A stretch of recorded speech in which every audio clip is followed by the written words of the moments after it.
and I refer members to my own declaration of interest in terms of property ownership. Now, all the way through, I know that the Welsh Labour Government started off by wanting to tackle the shortage of affordable homes in our communities. And it's fair to say that this group actually, sort of support that endeavour.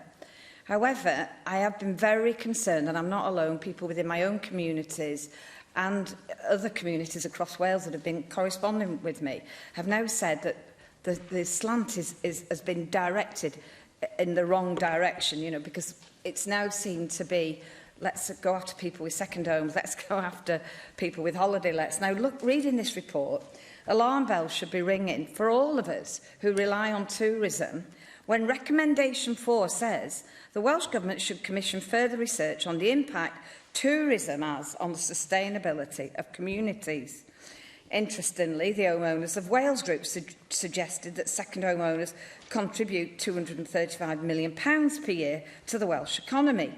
Barmouth Town Council, critical of Dr Brooks' report, commenting that there is no data in the report into the good and economic impacts of holiday lets. And the UK STAA has highlighted the economic contribution of short-term lets, referring to a study by Oxford Economics on behalf of Airbnb, which estimated that guests using the platform had contributed a total of £107 million to the Welsh economy in 2019. But let me say here and now, big difference between second homes, Airbnb properties and bona fide holiday lets. As the committee report states, we realise there is insufficient data on the benefits brought by tourism compared to the detrimental impact of affected communities. Tourism is one, and I shouldn't have to tell you this, tourism is one of the most, fundamental economic backbones of Wales. In some constituencies, it's the only industry. Plaid Cymru and you seem to have launched a major policy and legislative attack on the sector in an effort to try and justify why we haven't had the houses built over the last 23 years. You've accepted recommendation 1, requiring the need for the Welsh Government to consider a definition for second homes and, pointed towards the introduction of 3 new planning classes. C3 primary homes, C5 secondary homes, C6 short-term lets. However, there is a loophole that could undermine this. Anybody now living in Manchester can legitimately state that his house in Aberconway is his primary home and that his house in Manchester is second home. So bingo, it won't affect him at all. So that means there's ways around this. I do welcome the acceptance of recommendations 2 and 14, and that we will now be, Minister, receiving 6 monthly updates. I believe that what residents in Dwyfor and other crisis communities want to see is a good number of affordable homes available to buy and rent. Does this pilot achieve it? No. The committee is right, recommendation 9.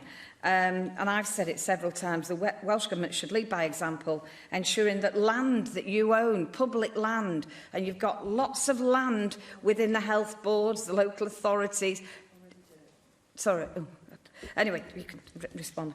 And why they are not being put forward as suitable developments, I have no idea. Gwynedd, let's take Gwynedd.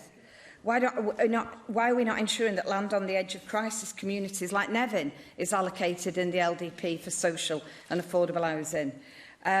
Why are we not allowing our registered social landlords and good functioning housing associations, like my colleague Sam Rowlands will know, Cartrefi Conway in Aberconway, actually brilliant housing providers, and they actually want to be able to build new houses for people. Consequently, the Welsh Conservatives would not only see new homes built for locals, but we would have a strong mechanism in place that means that we can hang on to our younger generations, because the lack of housing is one reason why people actually move out of the area. I read with some despair your response to recommendation 10.